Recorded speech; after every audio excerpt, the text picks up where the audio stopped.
Hoy estuvimos con la gente de Beginners, estábamos viendo la función if de manera muy básica, viendo cómo se traspola en el Excel.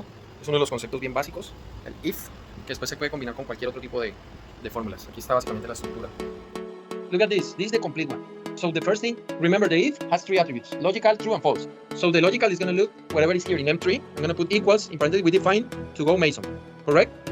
Comma. Now it's asking me what happens if it says Mason. Here is when I need to nest the XLOOKUP. XLOOKUP, I'm going to create it. XLOOKUP. The lookup value, remember, we're talking about Mason because we're doing the true. So it's going to be B2. No matter what, it's going to be B2. I'm going to anchor this right away because then I'm going to be able to copy the formula. This is going to be long, Kelly, but try to look at the blocks. So what is going to be the lookup array? We're doing Mason. So I'm going to go here to the sheet and I'm going to go G to G. Perfect. Then I go here at the bar, Kelly. Sometimes you used to click before. You need to go always to the bar and hit comma. Then the return, remember, we're working in the name. Name is E to E, correct? And then I'm done with the XLOOKUP, with the first one. I'm going to close it. But I want to be in the other sheet, the one that I'm working. So I'm going to click here to formulas. Now I go to the bar, Kelly. Always go to the bar. I'm going to go back because I want to be in this sheet. It says, I want to correct. No, I want to keep working on it. So I'm here. I already did. Try to look at this separate. I'm going to put some spaces and spaces. So look, analyze this. We're working in a if. The first part is the question, the logical test. The true, remember, it's only three areas. I have it separate. The true, we are looking for GG, which is the Mason code, correct? And the false, I have another longest lookup, but looking in FF, which is the CVS code. And then I'm done with this. I just need to close the if. I'm missing one parenthesis. I'm going to put the parenthesis, which is black. Look at the colors of the parentheses. Black, and the other one is red because this red is closing this one, okay?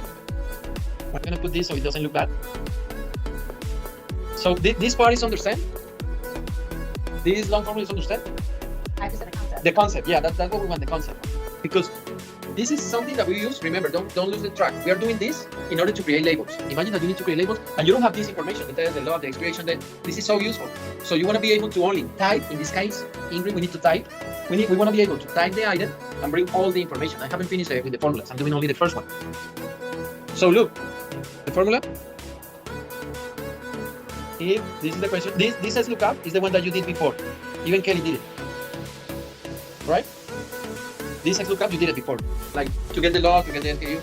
So we use it to put it here. But now we did almost the same XLOOKUP, but using instead of the Mason code, we use the CVS code. That's it. I'm gonna paste it and we are done for this week. I'm gonna send you the recording. I record this part. So if I want to copy the formula, I need to do something before copy the formula. Okay, M3 is gonna be fixed, so I'm gonna anchor. This is maybe the little tricky part. Anchor here, I'm gonna work here because this is getting weird. I don't need to do this one, I need to anchor because always we're gonna look for B2. Then enter, then I'm gonna copy the formula. I should get the same result, but now I don't wanna bring the E, I wanna bring the D. So here, I'm gonna put D to D. Mira ahí al final, how you fix it, so easy. Exactly, and the M3, exactly, only 3 anchors. Please, questions. Boom, now I got the test. If I copy the formula again, boom, boom. I just changed, instead of D, I'm gonna put AN here.